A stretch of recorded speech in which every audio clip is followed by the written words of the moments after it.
এবং প্রফেসর ইউনূসও কিন্তু আজ পর্যন্ত বলেন নাই যে আপনারা ছাত্ররা তোমরা ক্লাসে ফিরে যাও, কারণ ছাত্রদেরকে যে রাস্তায় মত তৈরি করার যে একটা প্রক্রিয়া শুরু হয়েছে, এটা থেকে কিন্তু আমরা বের হতে পারছি না। তরুণ ছাত্র নেতারা আছে, তারা যেভাবে বক্তব্য দিচ্ছে বিভিন্ন জায়গায়, বিভিন্ন জাতীয় রাজনৈতিক নেতাদের সম্পর্কে যে ধরনের কটাক্ষ বা যে মন্তব্য করতেছে, এটা খুবই উদ্বেগজনক। এবং ভবিষ্যতে আমাদের নিউ জেনারেশনরা কী শিখবে, সরকারের যে পদ্ধতিটা দেখতেছে, এটা আমার কাছে মনে হয়েছিল আমাদের 10-15 বছর আগে একটা এসএসসি এক্সাম ছিল যে অবজেক্টিভ টাইপের আর কি, টিক মার্ক দিয়ে, চিহ্ন দিয়ে, এইভাবে কোনোদিন সংস্কার হয় না। সংস্কার এবং নির্বাচনী প্রক্রিয়া যে সমস্ত জিনিস, এগুলো একসাথে চলতে পারে, কিন্তু সংস্কার আগে করবেন 1 বছর ধরে, এখন মতো জিরো আউটকাম, এটার কোনো কেউ এটা অ্যাকসেপ্ট করছে। এবং নতুন নতুন সমস্যা আরও নিয়ে আসতেছেন সংস্কারের নামে, নতুন নতুন ইস্যু নিয়ে আসতেছেন, এবং এই ইস্যুগুলো নিয়ে এসে এবং এটার কারণেই কিন্তু আমাদের ভিতরে এই যে রাজনৈতিক অবিশ্বাস তৈরি হয়েছে এবং একে অপরের সঙ্গে একটা কনফ্লিক্টিং সিচুয়েশনে চলে গেছেন।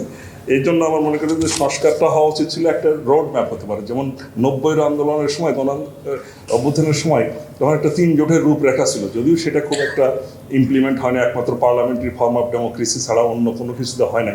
বাট এটা একটা রোড ম্যাপ থাকতে পারে, কিন্তু আলটিমেটলি তো সংস্কার করতে হবে পার্লামেন্টে। গণতান্ত্রিকভাবে নির্বাচিত যে পার্লামেন্ট হবে, তারাই সেই সংস্কারগুলো করবে।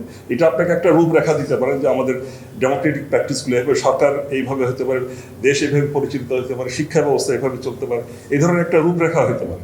কিন্তু এই যে প্রত্যেকটা সাবজেক্ট ওয়াইজ যেভাবে সংস্কার করতেছে, এটা তো আমার মনে হয় যে সারা জীবনও শেষ হবে না, বা এই যে প্রক্রিয়ায় আমাদের রিফর্ম চলতেছে সারা জীবনও শেষ হবে না। এবং যারা এর সঙ্গে জড়িত আছেন, আমার তা মনে হয় তো তারা তো যাতে নির্বাচন দীর্ঘায়িত হয় এই সমস্ত আলাপ আলোচনায় চলতে থাকে, এবং এই একটা অবস্থার ভিতরে আছেন। এবং আরেকটা যেটা আমাদের সর্বপ্রথম দরকার ছিল, নির্বাচনী সংস্কার। যেটা আমাদের গত 15-16 বছরতে 3-4টা টার্ম নির্বাচন একদমই অবাধ হয় নাই, একদলীয় নির্বাচন হয়েছে, এবং নির্বাচন রাতের আধারে হয়েছে, সমস্ত কিছু হয়েছে। যে সমস্ত করাপ্ট প্র্যাকটিসগুলো হয়েছিল সেগুলোকে বন্ধ করা, এবং ভবিষ্যতে যে নির্বাচনটা হবে এটি যেন অবাধ, নিরপেক্ষ এবং সব নাগরিক যেন ভোট দিতে পারে, সেই ব্যবস্থা করা ছিল। নির্বাচনী সংস্কারটাই ছিল সর্বপ্রথম এবং ফরমোস্ট টপ প্রায়োরিটিস দেওয়া ছিল নির্বাচনী সংস্কার, এবং নির্বাচনী সংস্কার করে একটা নির্বাচনে যাওয়া উচিত ছিল আর কি। বসুন্ধরা টিস্যু অশুদ্ধতার বিরুদ্ধে এক বিন্দুও ছাড় নয়। এবং বর্তমানে যে অবস্থা দাঁড়িয়েছে, যত নির্বাচন ডিলে হবে তত সমস্যা দিন দিন বাড়তেই থাকবে, এবং মিসট্রাস্টও বাড়তে থাকবে। যে ঐক্যটা হয়েছিল সেটা আমার মনে হয় 90-এর আন্দোলনের পরে এত দ্রুত ঐক্য বিনষ্ট হয় না, এবং তারা সেটা অনেক দিন ছিল, একটা অ্যাটলিস্ট 3-4 বছর 5 বছর এটা ভালোভাবে চলছিল। কিন্তু এবারের যেটা, যে নির্বাচনের আগেই যে ধরনের একটা নিজেদের মধ্যে মিসট্রাস্ট শুরু হয়েছে, সেটা খুবই ভয়ঙ্কর। এবং আমরা এখন নিজেদের বাঁচার জন্য হয়তো পার্শ্ববর্তী দেশকে বা অন্য কাউকে ব্লেম করতেছি আর কি, এগুলো না, বা একে অপরকে আগে যেগুলো ব্লেম করতেছি, এগুলো এটা করার আগে আমার মনে নিজেদের সোল সার্চিং করা উচিত যে আমরা নিজেরা কী করছি। তারপরে ধরেন যে রাজনীতিতে দিন দিন যেটা খারাপ হচ্ছে, যে ধরেন যে যারা তরুণ ছাত্র নেতারা আছে, তারা যেভাবে বক্তব্য দিচ্ছে বিভিন্ন জায়গায়, বিভিন্ন জাতীয় রাজনৈতিক নেতাদের সম্পর্কে যে ধরনের কটাক্ষ বা যে মন্তব্য করতেছে, এটা খুবই উদ্বেগজনক। এবং ভবিষ্যতে আমাদের নিউ জেনারেশনরা কী শিখবে।